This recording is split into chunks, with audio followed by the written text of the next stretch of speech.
চলে এলাম দোকানে আর একটু জিনিস নিয়ে এসেছি, চলুন দেখাই। এখানে সার্ফ এক্সেল, ম্যাগি। এতই বড় গাড়িটা পুরো রাস্তা কভার হয়ে গেছে শীতলাবাড়িতে দোকানে, কারণ আজকে দোকানদারি ইভিনিং এমন একটা ভালো ছিল না, সকালে ঠিকই ছিল। তো দেখি ইম্পর্টেন্ট জিনিস যেগুলো দরকার ওটাই নিয়ে যাবো, বাকি যদি না নিতে পারি। তো গিয়েছিলাম বাজারে, নিয়ে আনলাম ঘরের জন্য সবজি, অনেক দাম। তারপর দুধও নিয়ে আসলাম মার। গুড মর্নিং, কেম ছে my lovely viewers and welcome to my blog. তো গিয়েছিলাম বাজারে, নিয়ে আনলাম ঘরের জন্য সবজি, অনেক দাম। তারপর দুধও নিয়ে আসলাম মার জন্য।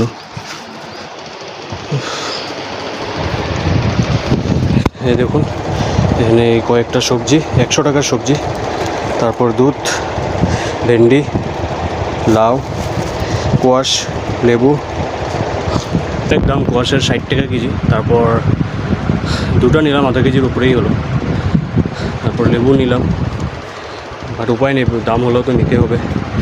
আর মোটামুটি টাইম 10টা হয়ে গেছে, চলুন এখন বের হই, অনেক দেরি হয়ে গেল। বাজার এমন কিছুটা নেই, একটু জিনিস আছে, সেটা নিয়ে নেবো একজন আঙ্কেলের দোকান থেকে।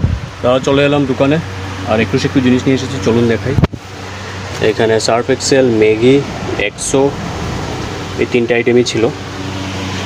অলরেডি সব কিছু ছিল, আর যেহেতু সানডে সব কিছু জিনিসও পাবো না, তাই যা যা ইম্পর্টেন্ট সেগুলো নিয়ে আসলাম। চলুন সব কাজ শুরু করি। তো এখন যাচ্ছি মাঞ্জার বাবাইদার সাথে। বাবাইদা একটা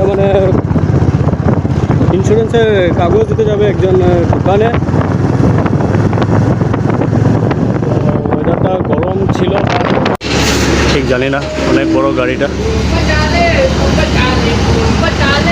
অনেক বড়, বলতে পারছি না এটা কি।